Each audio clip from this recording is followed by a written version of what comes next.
오늘 우리 허락하신 하나님의 말씀은 요한복음 14장 15절에서 21절까지의 말씀입니다. 우리 함께 교독합니다. 너희가 나를 사랑하면 나의 계명을 지키리라.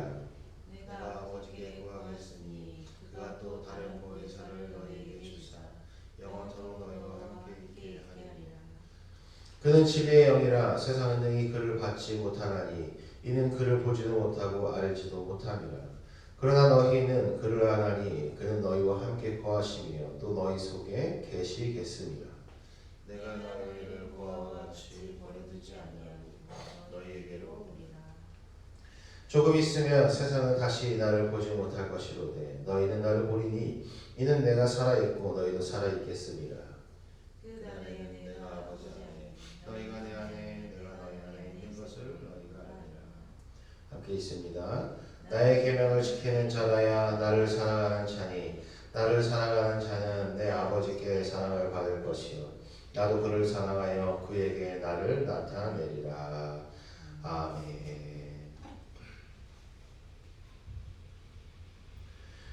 할렐루야. 부활절 제6주 어버이 주일 이 주일 아침 하나님 아버지의 사랑이 우리 모임 중에 임하시기를 소망합니다. 오늘 요한복음 14장 15절에서 21절까지의 말씀을 통해 사랑의 증거 파라클레토스라는 주제로 말씀의 은혜를 나누고자 합니다. 특별히 이 어버이 주일 우리 가족, 사랑하는 가족들의 평안함 속에서 하나님 아버지를 바라보는 마음 속에서 더욱더 깊어지는 귀한 자리가 되기를 소망합니다. 요한복음 14장의 시작 바로 이렇습니다. 1절인데요. 너희는 마음에 근심하지 말라. 하나님을 믿으니 또 나를 믿으라. 근심 속에 빠진 분들이 계십니까? 그런 분들에게 예수님은 찾아오셨습니다. 또한 약속하십니다. 성령님이 함께 하실 것이라 말씀하십니다. 우리와 함께 하시는 성령님은 하나님과 예수님의 사랑의 증거입니다.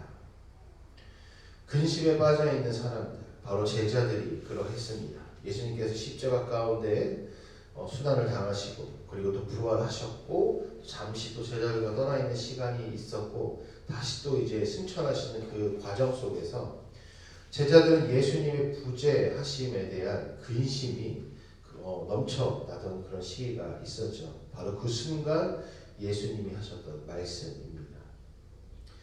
파라클레토스, 즉 보혜사 성령님을 말해줍니다. 이는 개헌자, 변호사, 중재자, 협조자라는 뜻을 가지고 있습니다. 그리스도를 믿고 하나님 아버지를 바라보는 삶을 사는 이들과 함께 하시는 분이에요. 예수님이 약속하신 증거입니다.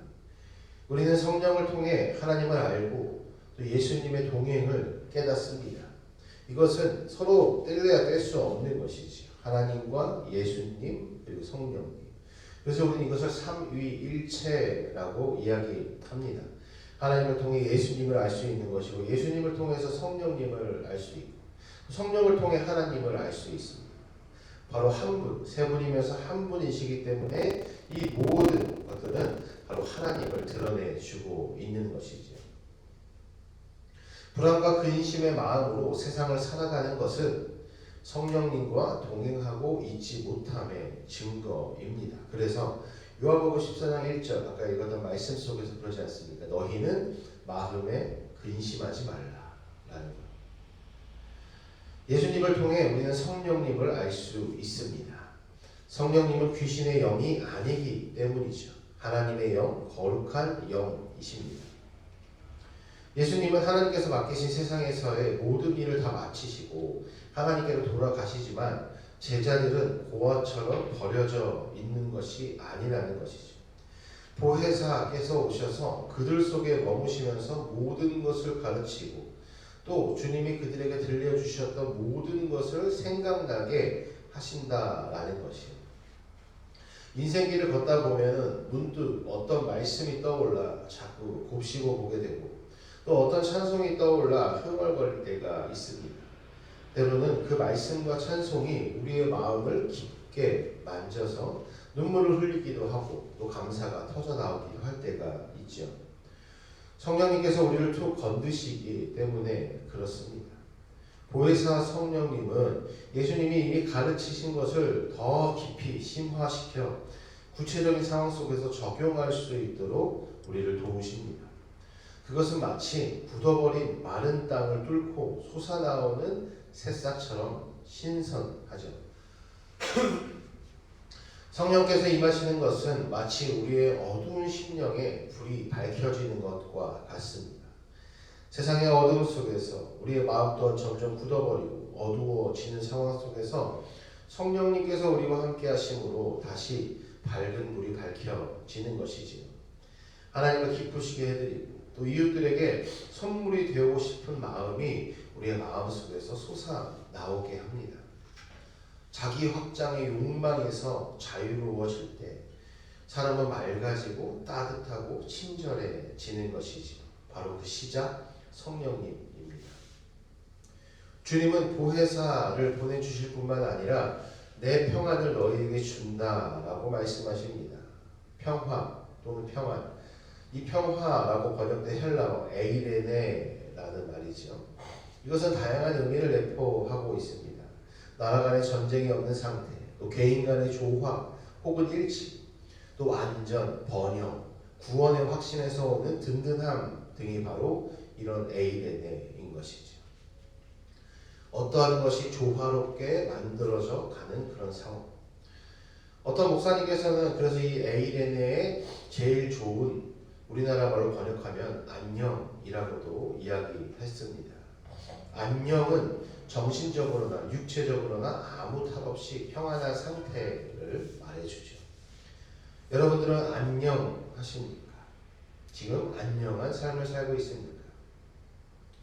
지금 우리는 그런 안녕 혹은 평안을 누리고 있지 못하고 있는 것 같습니다. 불안의 풍랑이 우리를 삼키려 하고 있기 때문이죠. 제자들 역시 마찬가지였을 것입니다. 그런데 주님은 그들에게 너희는 마음에 근심하지 말라, 두려워하지도 말라라고 말씀하십니다. 여기서 근심하다, 바로 타라소라는 말, 두려움에 사로잡힌 상태입니다. 그래서 내적으로 동요하고 있는 상태를 말해주는 것이죠. 두려워하다, 다일리아오라는 말인데 겁에 질려 용기를 잃은 상태를 말해주고 있습니다. 근심하고 두려워하다, 바로 이 두려움에 사로잡힌 내적으로 동요하고 있는 상태, 그리고 겁에 질려서 용기를 잃어버린 상황을 제자들이 겪고 있다는 것이죠. 현실이 힘든데 한치 앞을 내다볼 수 없는 속에서 어떻게 평안을 누릴 수 있다라는 말입니까? 제자들이 겪는 시간과 우리가 겪는 시간이 겹쳐지고 있는 것 같습니다.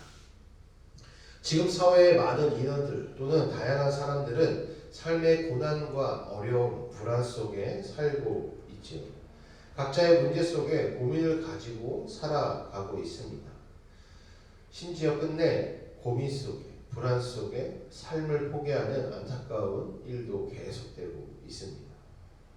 이 난관을 일시에 해결할 수 있는 사람은 세상에 아무도 없습니다. 상황이 어려울 때 사람들은 버릇처럼 다른 사람의 탓을 하기도 하죠.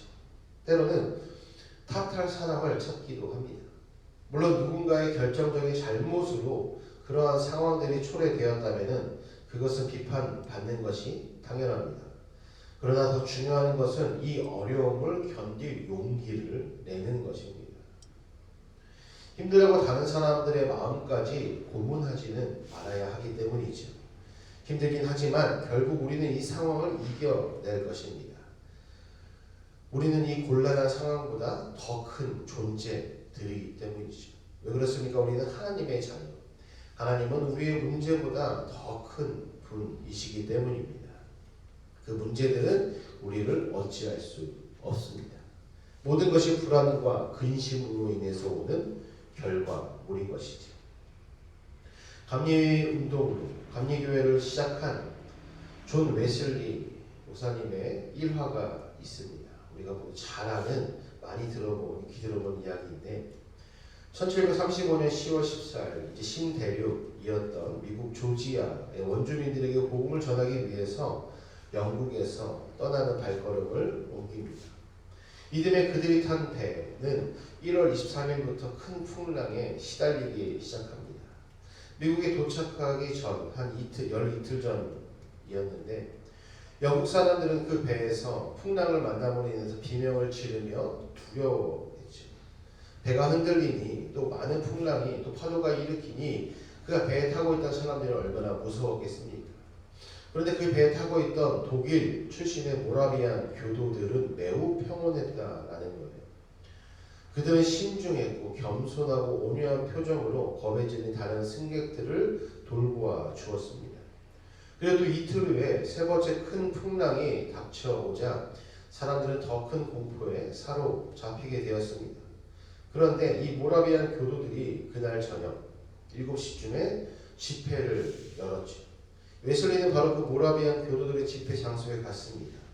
누군가 시편을 낭송하고 있을 때 큰 파도가 덮쳐와 돛대를 부러뜨리고 또 배는 아수라장으로 변했다 합니다. 마치 그 바다의 깊은 파도가 그들을 삼킬 것 같았겠지요. 그런데도 이 모라비안 교도들은 고요하게 찬송을 불렀다라는 것이죠. 나중에 웨슬리는 그들 가운데 한 사람을 찾아가서 묻습니다. 당신들은 두렵지 않습니까? 그들이 대답합니다. 아니요, 하나님께 감사할 따름입니다. 또 웨슬리는 말합니다. 그렇지만 부인과 아이들은 두려워하지 않았나요? 그러자 그들은 부드럽게 대답합니다. 아니요, 우리 아내들과 아이들은 죽음을 두려워하지 않습니다. 이날의 경험은 웨슬리의 목회 인생에 큰 영향을 끼칩니다. 그는 이후에도 많은 시련을 겪었지만 그때마다 모라비안 교도들이 보여준 그 평온한 모습을 떠올리며 두려움과 절망을 이겨냈습니다. 그 기억은 그를 지켜준 영혼의 닭 같은 것이었죠. 모든 것을 주님께 맡긴 사람, 주님을 깊이 신뢰하는 사람은 세상이 주는 것과 같지 않은 평안을 누리게 되는 것입니다. 시편 131편에 보면은 하나님 안에 있는 자기 영혼의 평안함을 이렇게 고백합니다. 여호와여, 내 마음이 교만하지 아니하고 내 눈이 오만하지 아니하며 내가 큰 일과 감당하지 못할 놀라운 일을 하려고 힘쓰지 아니하나이다. 실로 내가 내 영혼을 고요하고 평온하게 하기를 젖된 아기가 그의 어머니 품에 있음 같게 하였나니 내 영혼이 젖된 아기와 같도다. 이스라엘아, 지금부터 영원까지 여호와를 바랄지어다.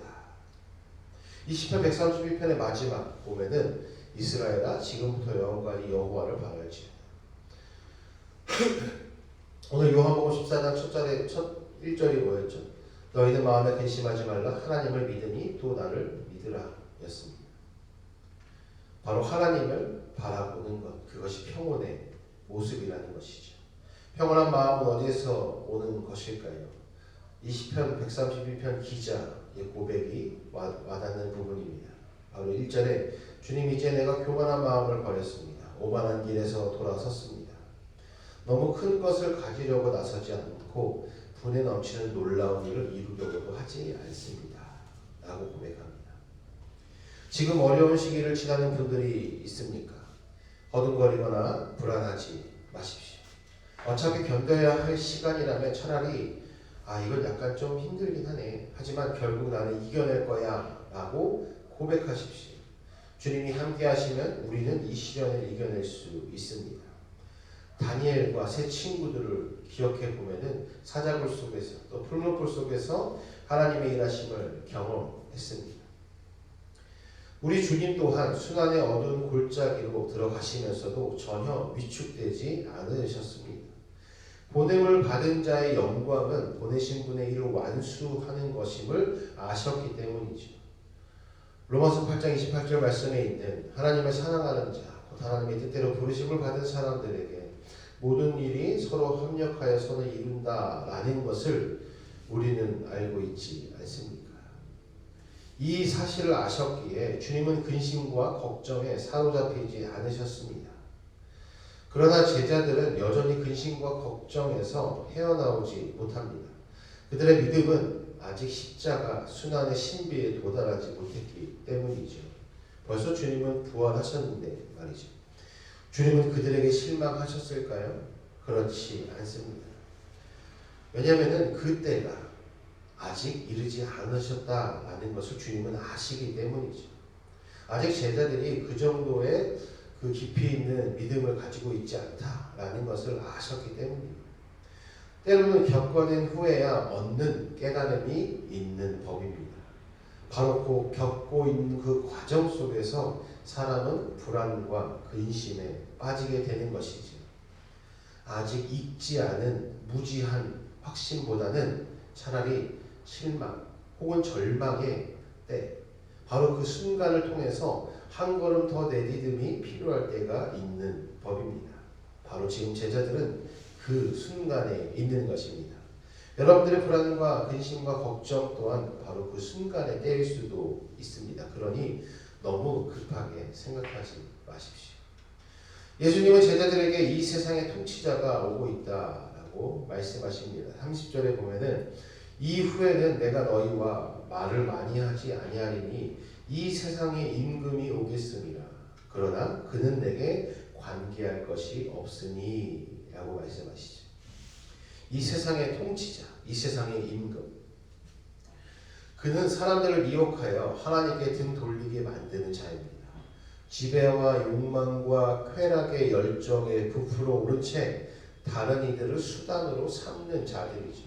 독점과 경쟁과 지배의 세상을 깨뜨리고 나눔과 협력과 돌봄의 세상을 이루려는 주님의 길에 함정을 파는 자이죠. 그러나 그는 예수님의 생명에 대한 지배권이 없습니다. 바로 주님의 생명은 하나님의 권능 속에 있기 때문입니다. 우리가 진정 예수님을 믿는 이들이라면 이런 당당함을 가지고 살아야 하죠. 왜요? 우리는 예수님의 형제고 또 하나님의 자녀이기 때문에 우리의 생명 또한 그 세상의 통치자에게 있는 것이 아니라 바로 하나님의 능력 속에 있기 때문이죠. 사단이 하는 일은 다만 하나님을 향한 주님의 사랑을 입증할 뿐입니다. 예수님 보내신 분께서 분부하신 모든 것을 이루기 위해 기꺼이 당신의 목숨을 거십니다. 주님은 하나님을 향해 살았고 세상에 대해 죽었습니다. 이미 죽은 자를 죽음으로 위협할 수는 없는 법이죠. 주님께서 십자가 순환의 길을 걷기 전 겟세마네 동산에서 기도하시던 때가 있지요. 그때 그 기도가 이렇습니다. 내 아버지여, 만일 할만하시거든 이 잔을 내게서 지나가게 하옵소서. 간구의 기도를 하셨지만 이 일은 자신이 임할 사명을 아시는 고백이었습니다. 그리고 주님은 마침내 두려움 없이 말씀하시죠. 일어나거라, 함께 가자. 보라, 나를 파는 자가 가까이 왔느니라. 이 겟세마네의 시간을 넘어서 십자가의 사건, 십자가의 시간으로 주님은 담대하게 나아가십니다. 피하여 달아나려는 이에게는 어둠의 시간은 공포이지만 마주서고 뚫고 나가려는 이에게는 더 큰 생명의 문입니다. 피하고 도망가려는 자들에게는 이 어둠의 시간은 영원하지만 마주서고 뚫고 나가려는 이에게는 단지 어두운 잠깐의 터널에 불과합니다. 그 터널을 지나면 밝은 빛의 세상이 우리를 반겨주고 있죠. 이 한 주간 동안에 주님과 동행하는 기쁨을 한껏 누리고 우리 내면에 깃든 평화와 고요함으로 또 성령의 충만하심으로 삶 속에서 이 빛된 삶을 전달하는 귀한 그리스도인이 되시기를 소망합니다. 주님은 바로 이런 자들을 사랑하십니다. 불안과 근심으로 세상을 살아가는 여러분, 우리 주님의 사랑의 증거인 성령님의 동행을 진정 믿으시기를 소망합니다. 하나님을 바라보고 예수 그리스도를 믿음으로 성령님은 우리와 동행하십니다. 그분은 우리에게 평안을 주십니다. 평화의 왕으로 오신 예수 그리스도의 평화는 성령님의 동행하심으로 우리에게 평안을 가져다 줍니다. 성령님이 떠날 것을 두려워하지 마십시오. 우리가 하나님을 바라보고 주님을 신뢰함으로 살아간다면 결코 우리를 떠나시지 않습니다. 불안과 근심의 땅에서 벗어나 평안과 선함의 거룩한 땅으로 넘어오시길 바랍니다. 그분은 우리를 버리지 않습니다. 오늘 본문의 성경 구절로 말씀을 마칩니다. 한 주간 이 말씀을 실현해 가시는 삶이 되시기를 축원합니다. 보혜사 곧 아버지께서 내 이름으로 보내실 성령, 그가 너희에게 모든 것을 가르치고 내가 너희에게 말한 모든 것을 생각나게 하리라. 평안을 너희에게 끼치노니 곧 나의 평안을 너희에게 주노라. 내가 너희에게 주는 것은 세상이 주는 것과 같지 아니하리니 너희는 마음에 근심하지도 말고 두려워하지도 말라. 말씀 묵상 시간 같습니다.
열어주